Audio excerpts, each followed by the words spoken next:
Welcome to the CyberWire's Research Saturday podcast, brought to you in part by Collide, endpoint security powered by people.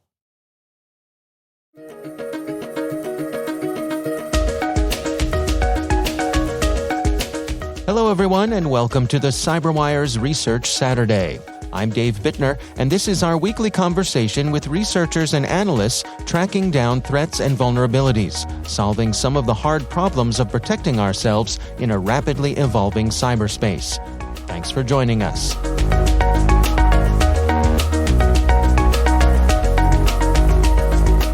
March 30th, we started to hear rumors as well as see different messages being posted in various channels discussing a novel remote code execution vulnerability against the Spring4 framework. That's Edward Wu, Senior Principal Data Scientist at ExtraHop. The research we're discussing today is titled A Technical Analysis of How Spring4Shell Works.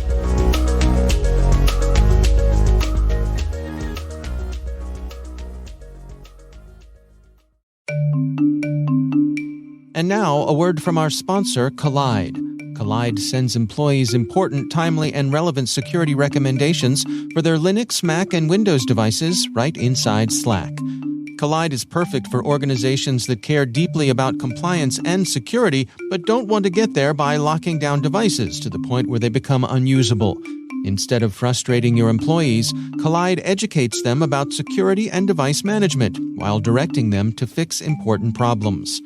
Visit collide.com/researchsaturday to sign up today. That's KOLIDE.com/researchsaturday. Enter your email when prompted to receive your free Collide gift bundle after trial activation. And we thank Collide for sponsoring our show.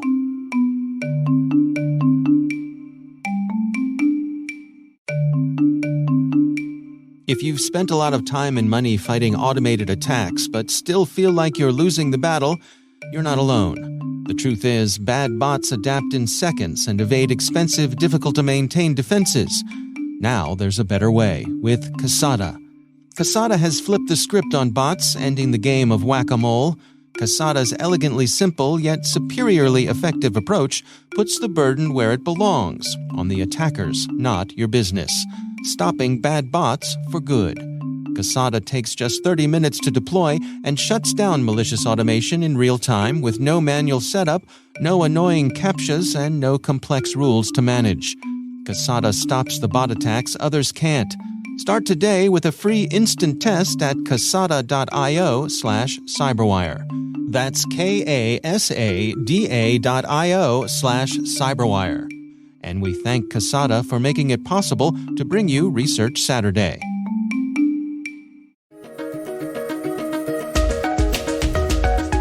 But unfortunately, at that specific time, Spring4 themselves did not acknowledge the existence of this vulnerability. So there were a little bit of confusion initially on whether there was indeed any vulnerability or not. And this one also was a little bit interesting because it initially based on the rumors, similar to Log4Shell, this specific vulnerability, which later became the Spring4Shell, was also discovered by, it seems to be a party in China. And as a result of that, because of some of the repercussions that happened after Log4Shell, for this specific vulnerability, whoever discovered it in China was very hesitant to share any information publicly. Because I'm not sure if you remember, but the party who discovered Log4Shell, which is Alibaba Cloud, they were fined by the Chinese government for publicizing this vulnerability with the entire world. So this time around, it turns out Spring4Shell was discovered by a subsidiary of Baba Cloud, and they were kept really quiet, which caused kind of the initial confusion where there were a lot of rumors, but there was not any confirmation from Spring Core or the party who discovered it. Isn't that interesting? I mean, that you have that kind of, I don't know, international intrigue, the diplomatic side of whether or how quickly a vulnerability like this becomes public. Yeah, exactly. And in this case, it seems even the Spring Core developers looking at their eventual public disclosure, they were only notified a few days before the rumor got out, which is somewhat atypical compared to a traditional responsible disclosure model where typically whoever discovers the vulnerability will generally give the software vendor a bit more time. And also, some of the rumor came out of various patching activities in Chinese internet companies because they knew about it. So they started patching it internally. And then some of the patching documentation got leaked out on Twitter. And then everybody else on the internet started to discover, hey, why are folks in China patching this seemingly very high risk and high impact Spring Core vulnerability, but we have never heard about it. That's fascinating. Well, for folks who might be unfamiliar with it, can you explain to us what exactly Spring Core framework is? So Spring Core framework is a application development framework for Java. In fact, it is one of probably the top 3 most popular Java web application development framework. And as a result of that, Spring Core is utilized to develop a very, very, very large array of web applications currently being used across the entire internet and the world. Well, let's dig into the actual vulnerability here. Can you walk us through how is it pulled off and what exactly is it capable of? So from the high level Spring4Shell vulnerability, which is later named as CVE 2022-22965, is a remote code execution vulnerability against the Spring Core framework. And it essentially enables or allows the attacker to gain full remote control of the target application server that is running Spring Core framework by sending maliciously crafted HTTP or web requests. And this specific vulnerability has a CVSS score of 9.8, which is pretty much as high as it gets in terms of impact and severity. So how would someone go about exploiting this? What exactly do they have to do? Yeah, that's a good question. So in order to exploit this specific vulnerability, the attacker essentially have to craft a malicious web request that contain specialized bits that overwrite certain sensitive variables and program state within the target Java server application. And by doing that, the attacker could achieve a number of things. For example, the most common way to exploit this vulnerability is by remotely crafting a web request that remotely modifies the Java logger, application logger within the target application. And by modifying the Java logger, the attacker will be able to trick the logger into writing and creating a web shell on the target application server. And once a web shell has been implanted on the server, attacker will be able to access the web shell remotely, and then essentially get full kind of a command line access to the target server. Wow, and that's the ball game. Yep. Yeah. So when you rate sort of the sophistication of what's required to exploit this, is this relatively easy to take advantage of? Yeah, I would say in terms of the sophistication, it's absolutely probably some of the easiest exploit to deploy.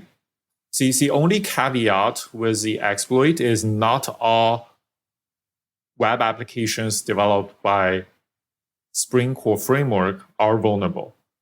So this vulnerability does have some caveats around, for example, requiring Java version 9 or above, as well as requiring a specific way for the application to be developed, as well as deployed commonly with the Apache Tomcat framework. So there are some caveats in terms of what subset of the applications developed by Spring Core are vulnerable. However, the exploit itself is very straightforward.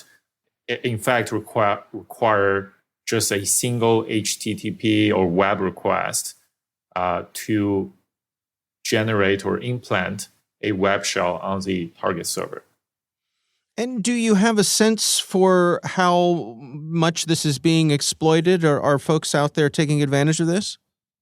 That's a very good question, Dave. From our perspective, we have definitely seen a lot of attempts to exploit this specific vulnerability because it being a remote code execution vulnerability that resides on a lot of web servers or applications servers, which are also frequently publicly accessible. So we have seen a tremendous amount of scanning that's happening on the public internet, where various parties are essentially looking for public-facing web servers that were developed using Spring Core framework, and that could be vulnerable to this vulnerability.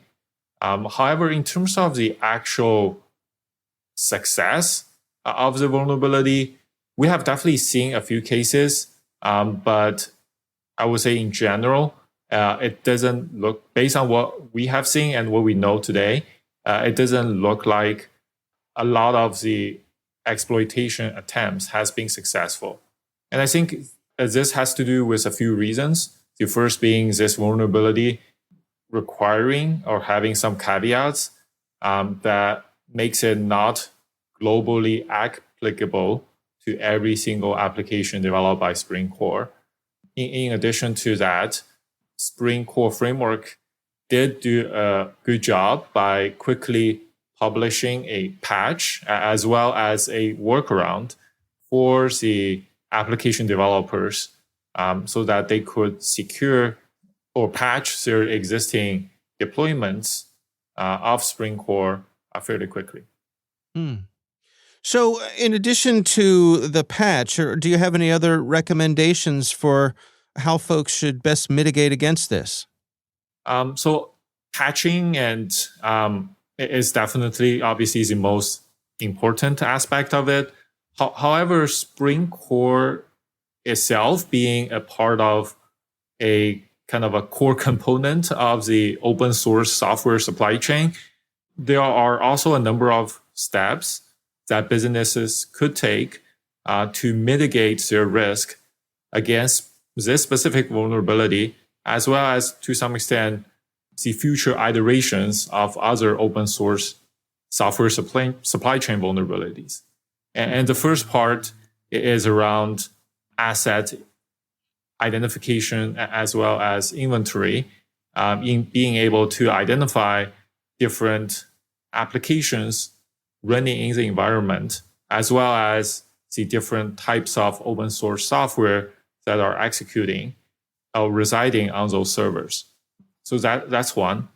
And I think another interesting step, another important step that business could take is to level up their monitoring of the behaviors of application servers or vendor softwares that rely on open source software. And the reason being, if we look at this specific attack or this specific exploit, Spring4Shell allows the attackers to remotely control vulnerable web applications. However, for most attackers, that alone is not a success. Most attackers, and the step of gaining the initial entry to a business or a network through this vulnerability is the first step of most of the attack campaigns. And as a result of that, by monitoring and looking for suspicious network activities from web application servers as well as vendor softwares, the business will be able to proactively identify potential compromised web application servers or vendor softwares before the attacker are able to gain further foothold or move laterally within an enterprise. So in terms of who may be at risk here and who should be concerned about this, who are we talking about? Who needs to have their radar up? Yeah, that's a very interesting question. From my perspective, I believe there are two sets of business that should really pay attention for this specific vulnerability. The first set being businesses who do Java application development themselves and who are utilizing Spring Core to develop business critical applications. So for those business, they should definitely pay attention to the application servers that they have deployed their Spring Core applications on. They should definitely patch their internal versions of the Spring Core that they use to develop their applications. So that's kind of the first set. The second set of businesses who should pay attention to Spring4Shell vulnerability is a little bit more subtle. And this has to do with the general challenge with open source software supply chain, where Spring Core as a application development toolkit can also be used by software vendors to develop commercial softwares. So for a lot of business, obviously they could have a number of third-party commercial softwares running within their enterprise. And some of those applications or commercial softwares could be developed by Spring Core framework, but that fact might not be very obvious. So from a lot of business who even do not develop Java applications or use Spring Core framework themselves, they could still be vulnerable by the virtue of having third-party commercial applications deployed within their network that also happen to be developed by Spring Core. So they should go out and ask their suppliers or verify with their suppliers whether or not this is something that they're using. Absolutely. This is, to some extent, one of the exact scenarios where the kind of the White House executive order on software bill of material is designed to solve, right? Because if every commercial application also publish the bill of material in terms of what open source frameworks they're utilized, users of commercial softwares could essentially scan through the bill of materials they got and immediately determine which applications are developed using a vulnerable version of Spring Core. Instead of without it, the users will have to ask each and every vendor of the commercial software they are using, hey, whether you guys, this specific application was developed using Spring Core, which version of Spring Core did you guys embed? And obviously it's a lot more manual and tedious.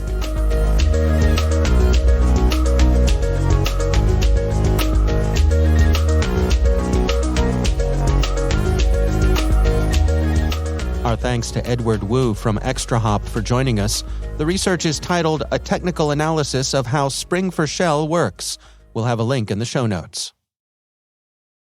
Thanks to Collide for their sponsorship. If you have Slack, Collide is the perfect solution to improve endpoint compliance while educating your employees about device security. Try it out for free at collide.com/researchsaturday. Thanks to Casada for their sponsorship. Casada stops the bot attacks others can't. Start today with a free instant test at casada.io/cyberwire. That's kasada.io/cyberwire. The Cyberwire podcast is proudly produced in Maryland out of the startup studios of Data Tribe, where they're co-building the next generation of cybersecurity teams and technologies. Our amazing Cyberwire team is Rachel Gelfand, Liz Irvin, Elliot Peltzman, Trey Hester, Brandon Karpf, Eliana White, Peru Prakash, Justin Sabi, Tim Nodar, Joe Kerrigan, Carol Terrio, Ben Yellen, Nick Valecki, Gina Johnson, Bennett Moe, Chris Russell, John Petrick, Jennifer Iben, Rick Howard, Peter Kilpie, and I'm Dave Bittner. Thanks for listening. We'll see you back here next week.